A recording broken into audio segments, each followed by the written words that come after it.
A minute.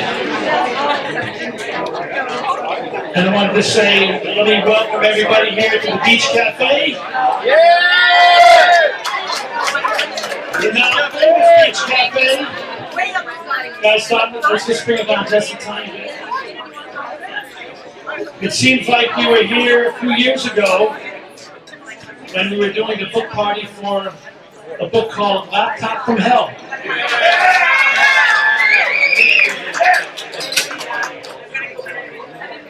And I want to say this crowd is a much better looking crowd than that crowd. And I said it again, I'll say it again. If there was any justice in the world, Miranda Devine would have a Pulitzer Prize. Now, we're going to bring some people up to speak, tell some stories. Before we do that, Miranda asked me to read something. But I'm not going to read it. I'm going to read something else. And this is called A Note to Miranda. And she does not know about this. Congratulations, Miranda, on the release of your new book, The Big Guy. Yes. It is clear you understand what the fake news media never will. And after the success of your first book, Laptop from Hell, I'm certain this one will be a big winner also. You are a brilliant writer, and when I first read your column, I knew you were the real deal. I hear there are many impressive people gathered with you to celebrate your book release, and that is a testament to your great career as a journalist, your commitment to the truth, and your ability to stand up for the woke mob, to the woke mob. With books like yours, we are able to expose the corruption that exists in politics today. Thank you, Miranda, for your hard work in exposing the left-wing political machine and for your continued support over the years. I will win the election, and we will together make America great again!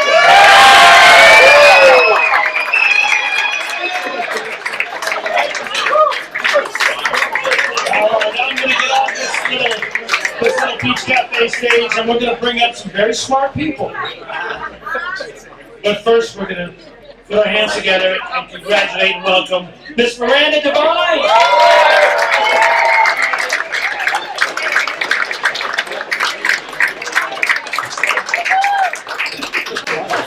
That's amazing. Thank you so much, Dave. And honestly, I'm blown away by that personal letter. You can tell that Donald Trump wrote that himself. He's actually a very good writer, and he's a good writer for broadcast and for sort of comedy. So if he needs a job after he's finished being president for the second time, we know what he'll be doing.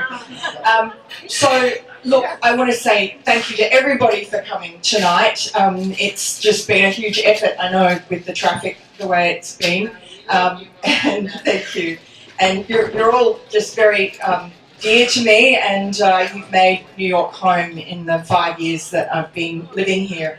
And as Dave said, 3 years ago we were here at the wonderful Beach Cafe, which has become a home away from home for a lot of us at the New York Post, thanks to my colleague John Levine, who lives across the road.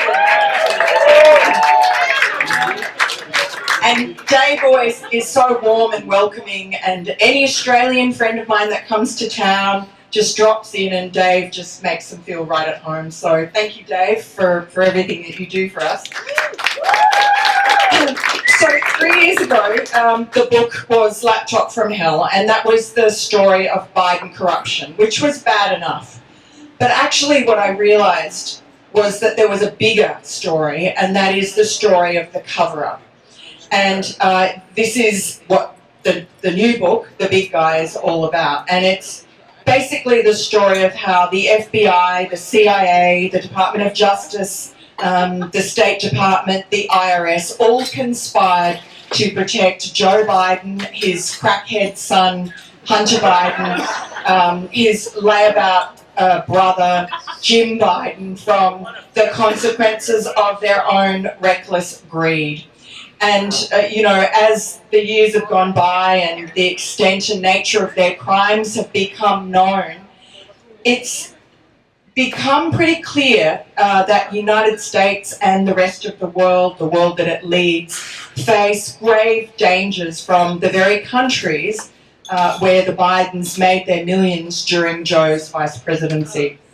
And time and again, when the Bidens came close to peril, there would be an invisible hand that would reach out to save them. And whether it was by co-opting social media to censor the New York Post, when my very courageous editors there, some of whom are here, and my very courageous colleagues, Emma Jo Morris, John Levine, Steve Lynch, my editor, published the story that everyone else was scared to publish. So they co-opted social media to censor us. They created a false narrative about Joe Biden firing an innocent an honest Ukrainian prosecutor. They sabotaged the investigation in Delaware into Hunter Biden. The same people who covered up for the Bidens and interfered with the 2020 election are currently covering up for Kamala Harris. Now, this story never would have been written without the whistleblowers, and 4 of whom are here tonight, and they are the heroes of this country.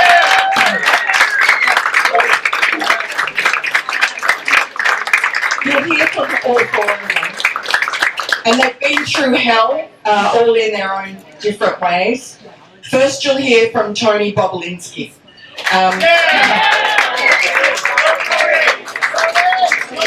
Tony was burned by Hunter Biden, as whoever is in the vicinity of him always is.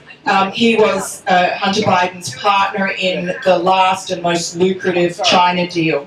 And Tony knew that there was something very fishy. He went to the FBI. He tried to warn the American people before the 2020 election about who Joe Biden really was. But like everybody who tried to tell the truth about the Bidens, he was ignored and traduced. Again, Devin Archer is another friend. In fact, he was Hunter Biden, in Hunter Biden's word, best friend in business. And he has suffered himself, gone through many travails, in large part because of the wrongdoing of Hunter Biden, and he's taken the can for that. He and Tony have been immensely helpful to me, sort of teaching me about how the schemes worked, but also cracking the code of the laptop, which, as Emma Jo knows better than anybody, is an imperfect piece of evidence. It's incomplete and just very difficult to navigate and full of disgusting porn. So basically, Tony and Devin, I needed them to sort of be my laptop whisperers. And of course, then they testified to the House Committee on Oversight Committee and really did the country a great service by putting on the record and not allowing Joe Biden to get away and Hunter Biden to get away with what they did. And then, of course, Gary Shapley and Joe Ziegler, the hero IRS whistleblowers. Gary is the supervisory agent of really what's called the SEAL Team 6 of the IRS Criminal Investigative Division, and Joe is his star agent. And the 2 of them have undergone such suffering and retaliation for doing the right thing. They both told me that they could not live with their consciences if they were silent as they watched the Hunter Biden investigation that they were trying to do without fear or favour, as they always have done with any American citizen. They were obstructed and hobbled. The investigation was slow-walked. It should never have taken 5 years. The statute of limitations on the most serious crimes was allowed to run out. And every time they tried to go down the investigative trail that led to Joe Biden, they were blocked. They were not allowed to get a search warrant for a cottage on Joe Biden's estate where Hunter Biden had been living, for instance. They weren't allowed to ask witnesses about Joe Biden, and they weren't even allowed to ask who was the big guy. But Tony Bobulinski, I'm very happy to say, told me or showed me proof that the big guy was Joe Biden. That was the code name that Hunter Biden's business partners gave to Joe Biden to ensure that they were very paranoid, as Tony said, that people would find out that Joe Biden was part of this corrupt influence peddling scheme.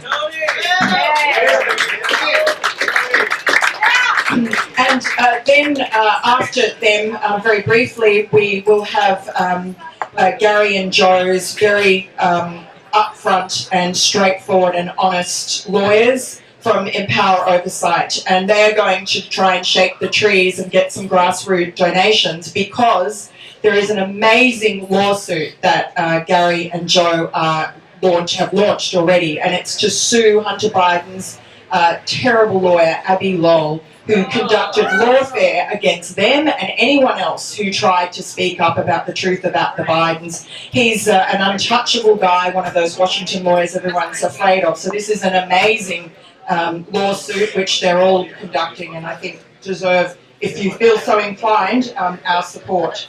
And then at the end, we are going to have a very special guest without whom neither of these books would ever have happened. So Tony and Devin, who now have a wonderful bromance, they never knew each other before I introduced them. So now every time I talk to them, they're with each other. So Tony, take it away.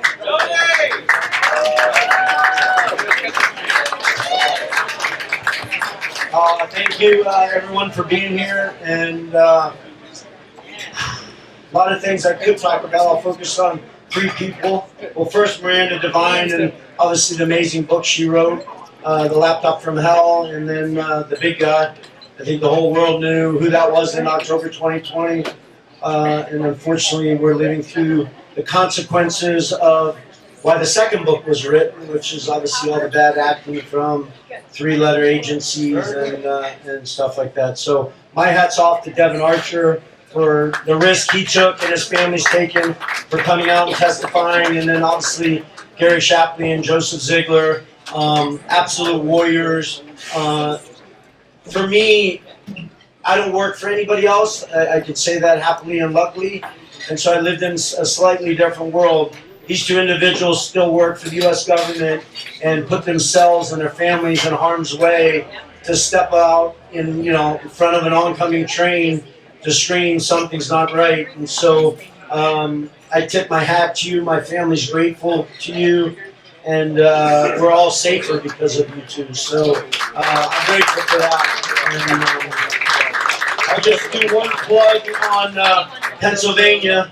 Donald Trump wins Pennsylvania. Wins the election. And so if anybody in here wants to make a difference, call everyone you know in Pennsylvania. Find me. I'll be there for the next 42 days, fighting for our country and hopefully helping deliver Pennsylvania to Donald Trump and snapping the line of sanity. So I guess the real reason I'm here is to introduce Devin Archer. So I'll let him come up. But thank you for everyone's support and Godspeed.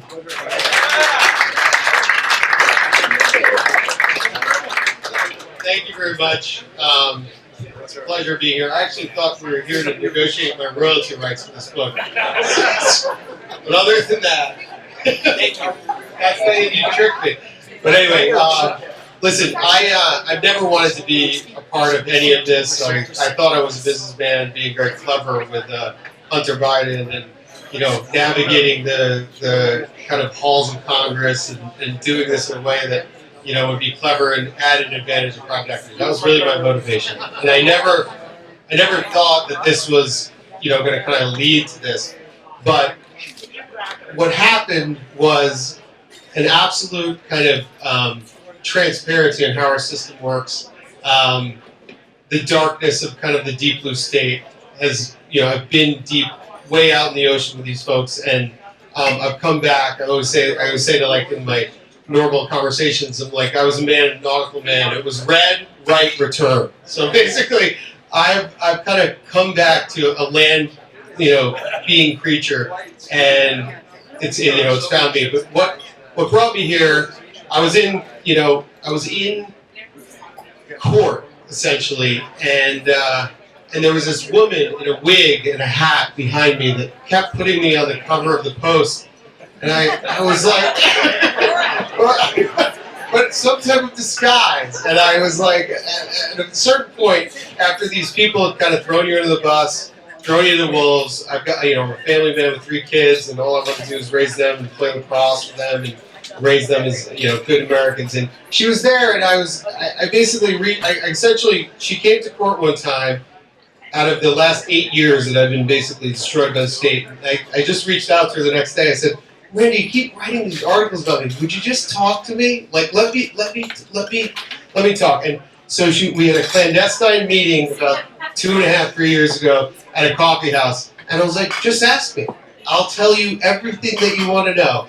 And we started going through, Laptop from Hell, and started working on The Big Guy, and reconfirmed that. And she is one of the most, she was essentially my therapist during the darkest times. She basically helped me kind of cathartically get through what everything has been thrown at me. And when the entire world and the power of the U.S. government is thrown at you, you need people that will listen to you and understand truth-telling. And truth-telling is been an incredible part of my life, and is the easiest thing to remember at the end of the day.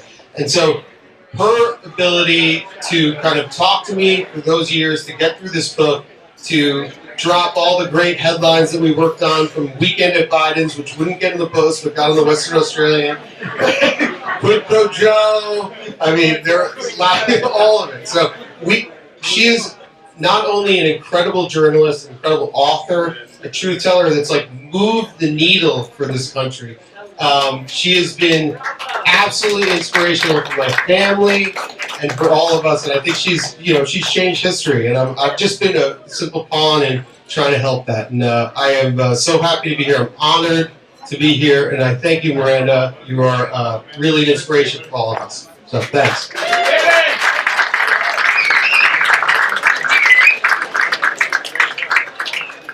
And she's hot.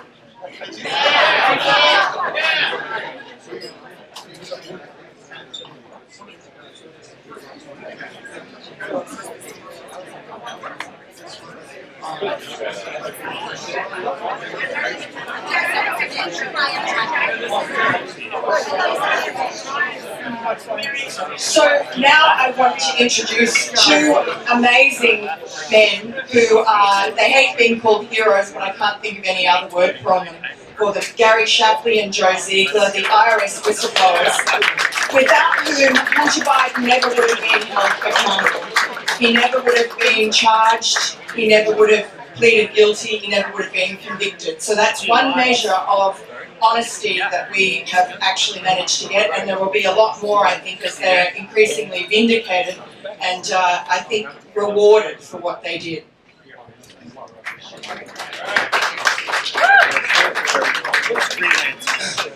So I am in New York City, right? I'm a little bit confused right now. Because I've never seen so much support for us in one spot, and I can tell you it just fills me up.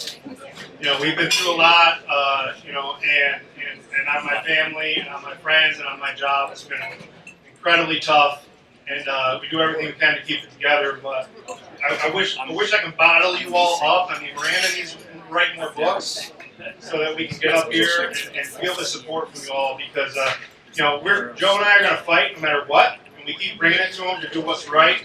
But this stuff right here, it just fills me up, and I get so much energy from you all. So thank you all. Thank you all for those who are writing the truth, regardless of what anyone says. You write the truth, and I'll always fight for you. I'll always fight for the people of this great country, no matter where I am or what I do. So thank you so much for your support.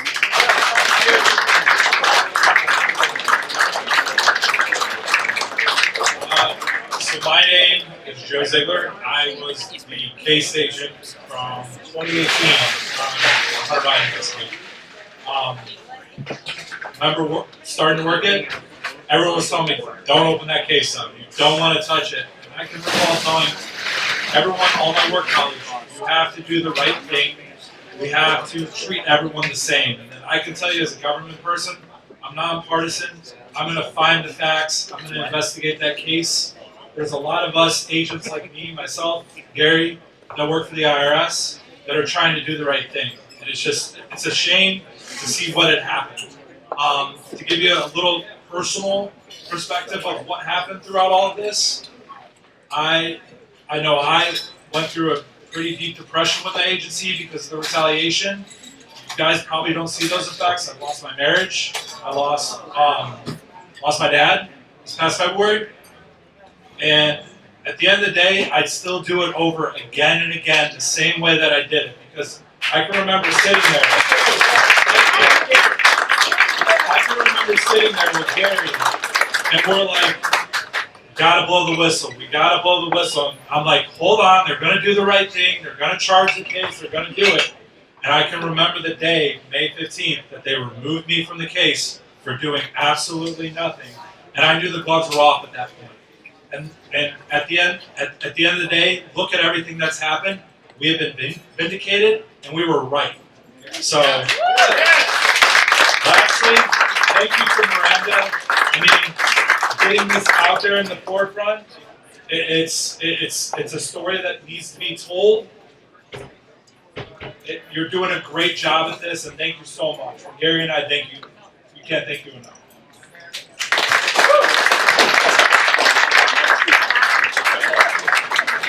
Now, Tristan Levitt from Empower Oversight, who is, I've got to know, he's a real straight shooter, an honest guy. He and his partner Jason help whistleblowers. He used to work for Chuck Grassley, pretty much the senator who's looked after whistleblowers the most in the whole Congress. So he's going to come up and he's going to try and shake the trees, because these guys need their legal fund filled up. So, you know, take it away, Tristan.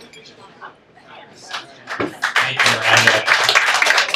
Miranda's kind of said already what we need to say, but obviously these guys are heroes, and we are grateful for them. It takes so much courage to do what they did. They knew at the outset that they would go through hell. They knew that there would be so much of a cost. What we didn't anticipate was, outside of the normal employment procedures, just how much the Biden family would lie about them.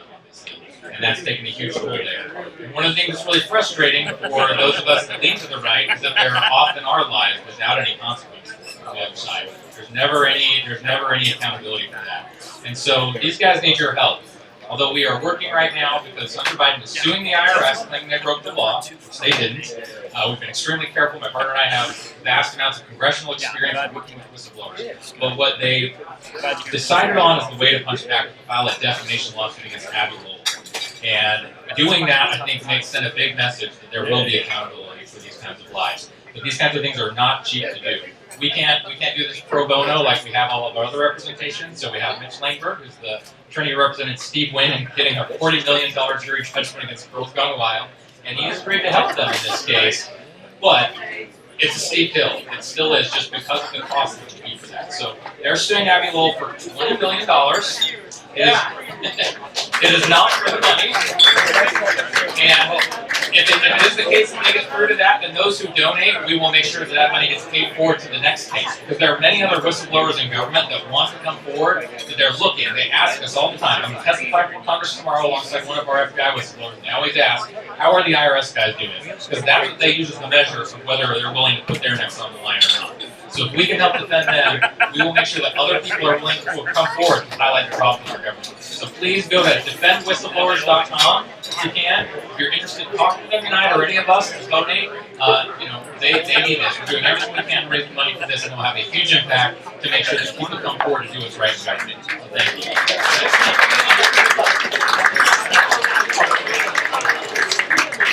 And lastly, we have a special guest. His name is Bob Costello, Southern District of New York, former prosecutor. And Bob Costello is the guy without whom I would never have written either of these books. He was the lawyer for Rudy Giuliani back in 2020, and Rudy Giuliani was the lawyer for Donald Trump. And therefore, Rudy Giuliani was being spied on by the FBI and never charged with anything, but his iCloud was being spied on unbeknownst to any of us. I got a phone call out of the blue from Bob Costello at Rudy's urging, and he said, "Have I got a story for you?" And that's how it all began. And Bob's been a stalwart. I talk to him, I don't know, at least once a week. He gives me lots of advice, and he steered me through the whole Ukraine nightmare that the Bidens got themselves caught up in. And he's done a lot behind the scenes to expose the story that people don't know, and he probably doesn't want them to know. But I'll get him up to say a few words to close us out.